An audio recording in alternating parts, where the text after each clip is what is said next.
Gervonta Davis replies to Ryan Garcia's victory over Javier Fortuna. Ryan himself says he wants to fight Tank Davis at 140. And if he can't do that, Teofimo Lopez. Lots to talk about in this video. What up, Fight World? It's your boy Ego, and I'm back with some more boxing. SLC, Digital Mob. Subscribe, like, and comment. So Ryan Garcia, he put up a performance against Javier Fortuna. He got a mid-round stoppage, knocked out Javier Fortuna. To me, I thought the fight was pretty bunk. Really, you know, Ryan, he came out slower than he normally has in the past.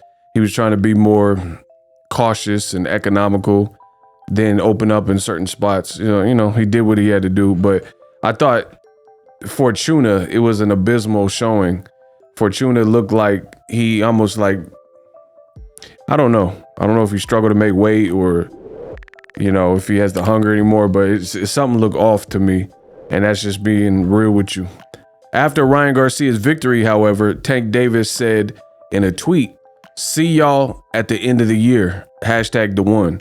So it was very cryptic. He didn't tag Ryan or anything, but based on the timing, it seems very suited that he's referring to trying to fight against Ryan Garcia in December. A lot of people keep throwing this, you know, reported date out and saying December. I mean, listen, boxing is in an amazing spot.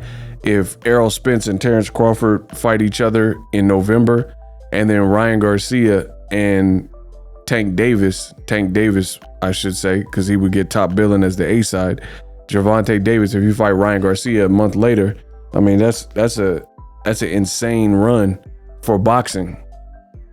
Now, that's just being optimistic. We haven't even heard Spence Crawford officially announced, so there's clearly hurdles to overcome, and there's no signatures as of recording this video on the dotted line for either of these fights. So we gotta take baby steps.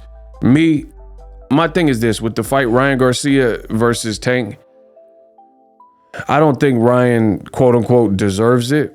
But in terms of who he is and his stature and how they're building him, I understand it. And in that regard, he deserves it. He's done a good job of branding himself. He's amassed whatever following.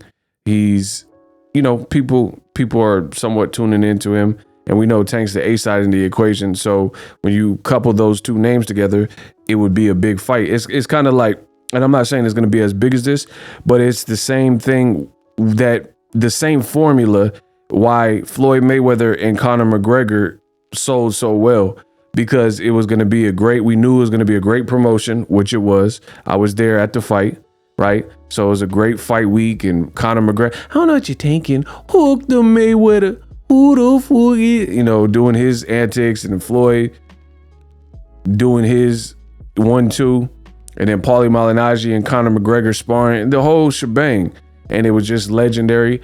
And the formula is this, even though that's a little bit different because they weren't two boxers.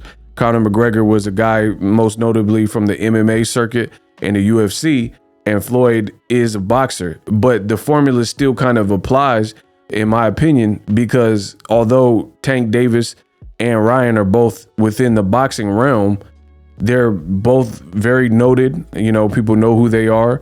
They've both done viral videos like on social media, and sometimes when they have fights, and, you know, they have highlight reels that you would be proud of, things like that.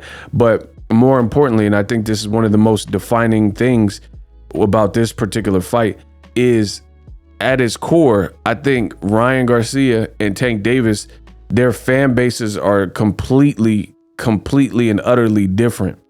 They have way different, like you see Braun, James, Madonna, Lil Durk, Tory Lanez kind of come out and go to Tank Davis fights. You know, you see that hip hop influence and element. And then you got Ryan Garcia. I don't really even know who his fan base is, but I would definitely say the TikTok generation and a younger crowd. You know, and then you'll see someone like Mario Lopez or something at a Ryan Garcia fight. So to be honest, they're two different fan bases. You know what I mean? So when you couple that together and you get a Gervonta Davis and everything that he brings to the table, exciting style, highlight reel, you know, champion in multiple divisions, young, connected to the hip hop culture. People really, you know, like for example, if we're talking about hip hop, I've heard many battle rappers and also rappers put Gervonta Davis or Tank bars in their rhymes. You don't really see that with Ryan Garcia. Like I said, they're completely different bases. You know, I'm a heavy hitter like Gervonta Davis. You don't really hear no one say I'm a heavy hitter like Ryan Garcia, even though he has power. So Ryan has his own fan base. You know, the people that like the Twilight movie, their kids probably like Ryan Garcia.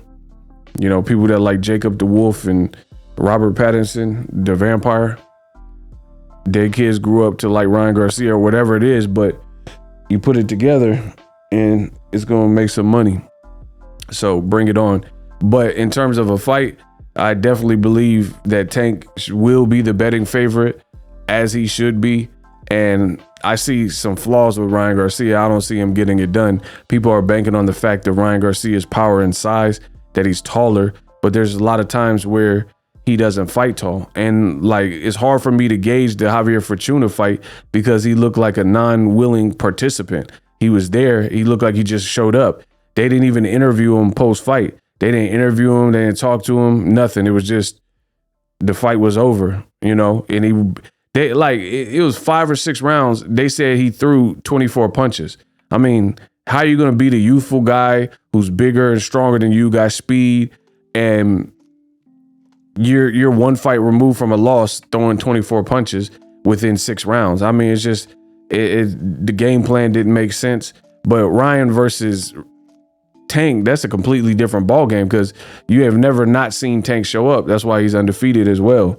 And you can't make this. Rolly's seen that in the fight. You can't make certain mistakes with Tank Davis.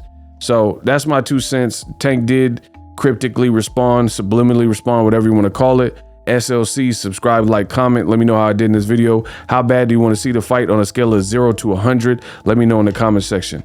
And I'm out. Introducing Super Thanks.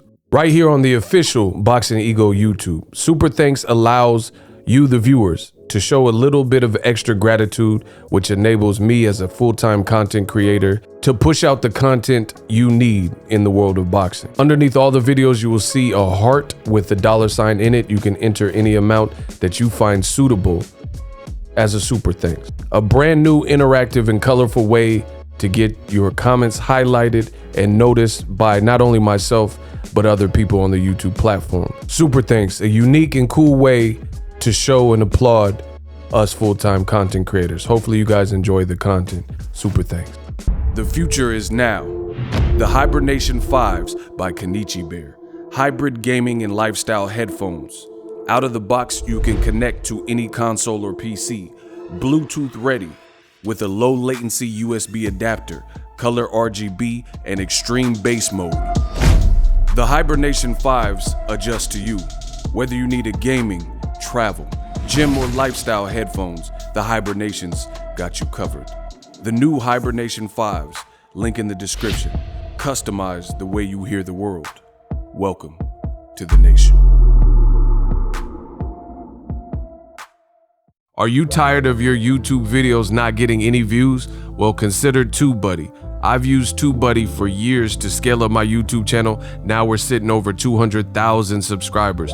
TubeBuddy is a browser extension that offers a ton of built-in productivity and time-saving services to take your channel to the next level. Use my link in the description to get started with TubeBuddy and level up your channel faster. We work it.